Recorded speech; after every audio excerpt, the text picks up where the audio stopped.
without the robot or Dr. Smith, and they're just going on the journey. I have that. It's up there on the wall. Okay, here we go. Okay. Right, whenever you're ready.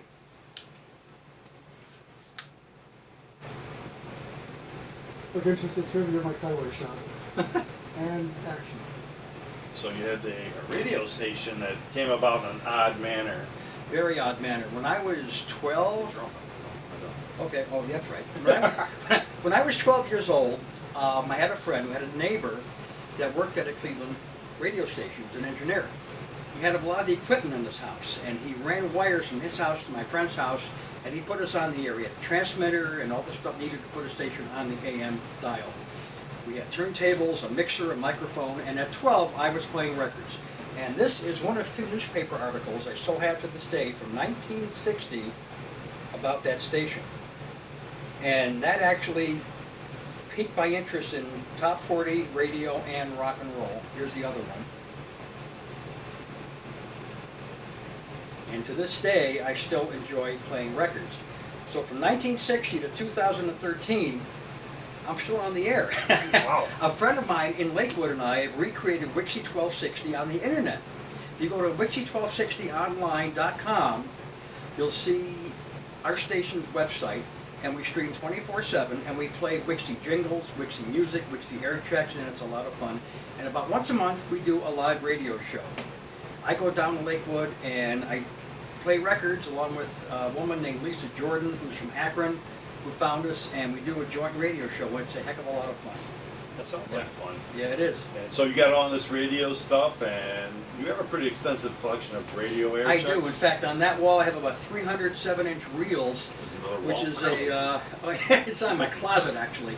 It's a venerable history of Cleveland radio going back to 1963, up through the disco era, about 1978. And then when I got into video, I said, well, there just aren't enough hours in a day to follow radio and video, so goodbye radio, hello video. And I was like collecting video full time. And radio kind of just fell by the wayside. But now you crawled a little bit back into radio. Yeah, just with this For online fun. Wixie 1260 station, right. That's awesome. That's Yeah. awesome. Hey, it's a Lot busy of fun. guy. It's a good thing you're retired then, I guess. Yeah, because there's not enough hours in a day to do what I want to do. You It should really have to isn't. make a longer day. Yeah, It's there almost you go. interview. I was just going to mention that you have a website. I think your website was actually mentioned in the New York Times article, and you yourself was mentioned by Yes, the it U.S. was. News and World Report. Yes, it was. USA Today and U.S. News and World Report, you're right. Jump cut? Sorry. Sorry. Well, you guys keep bringing the stuff up, but luckily I know where all this We stuff try to is. come prepared. We know what we're. Well, luckily I know where all this stuff is. I'm just gonna edit the whole thing where jump cut, jump cut. I feel like this is the life and times of Ray Glasser here. Jump cut. Okay. As Goliath would say, back on the star. Stand up. Okay, you need another cutaway. You need Rich to look interested again. Or you can just zoom in on this if you want. Okay. Tilt it up a little bit. Okay. And we are rolling and action. Back in 1986, some guy from USA Today found me and talked to me about my video collection. Here's the result. My first claim to fame when I was in the USA Today Sunday magazine, with part of my collection in the background and my SLJ7 Japanese Betamax with me. And since then I have been featured in USA Today, U.S. News and World Report, the New York Times, and the Plain Dealer, all for my Betamax website. And you've written a my lot of Betamax articles yourself for magazines, right? I've written over the years for a lot of video magazines, yes.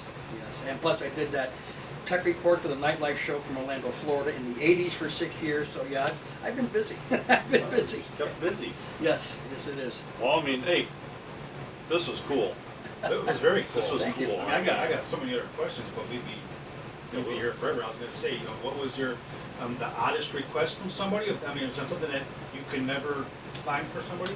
That if someone wanted a request from a TV show or a movie that you just couldn't find, or? There was actually a TV show I could not find until about 1987 or 8. I wanted to find the Hawaii Five-0 pilot called Cocoon in movie form, not a TV show, because I remember seeing it as a movie. Some guy found it from England, had it converted from PAL to NTSC, so we can watch it here in America, and it's up there to this day on beta.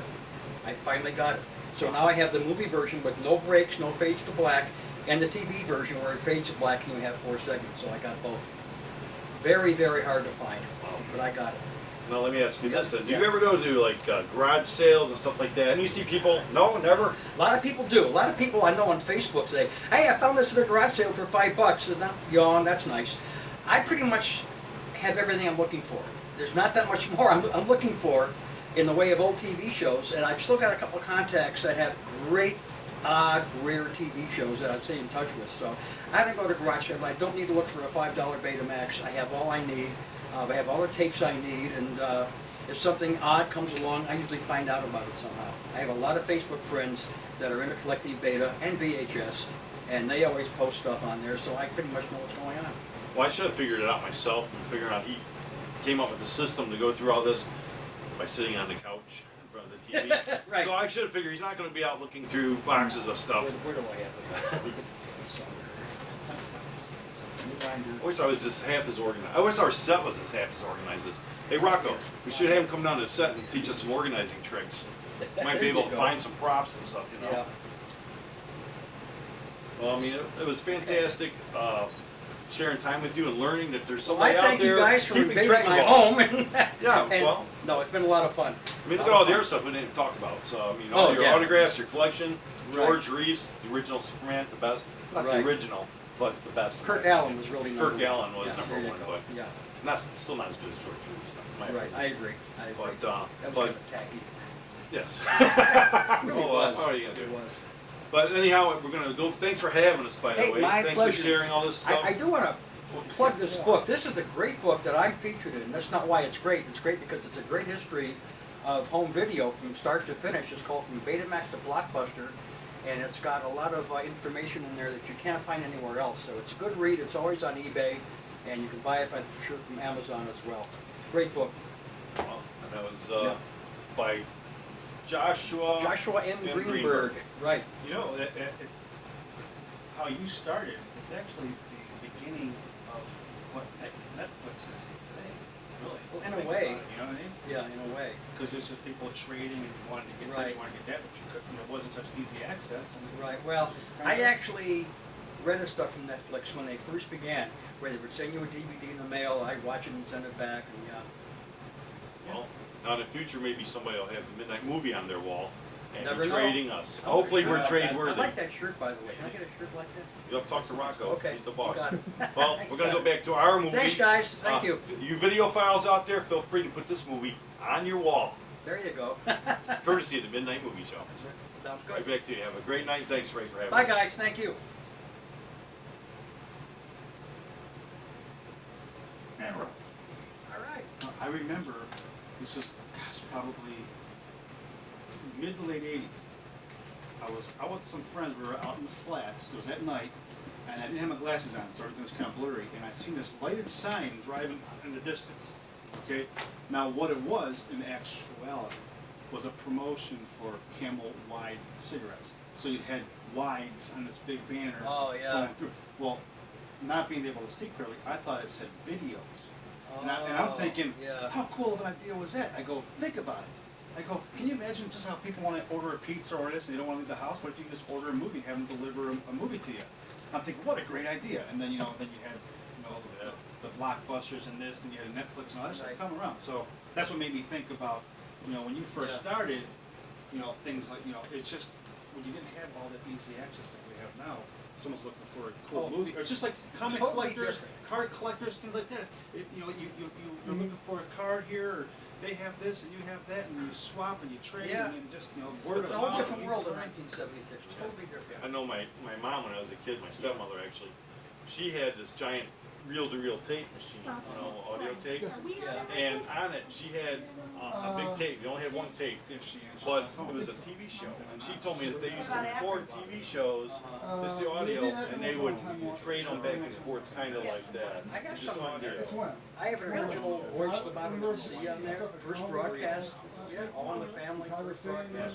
But yeah, it's just weird that Right, somebody's yeah. they couldn't get the show, so they're gonna listen to the audio. Well, that's why video was so important to me. Now you can see it. It's one of the Or tells her to do something. I've been recording things. Yep. Thank you guys for a most interesting Sunday afternoon. This was a lot of fun. Thank you. Thank you very much. Thank you. Has there been any reports as to whether or not the Rich, get all the tapes? apprehended? Oh, yeah. Nothing on the Let's go. apprehension is that we still have that. But I got gargoyles, you gotta grab his George.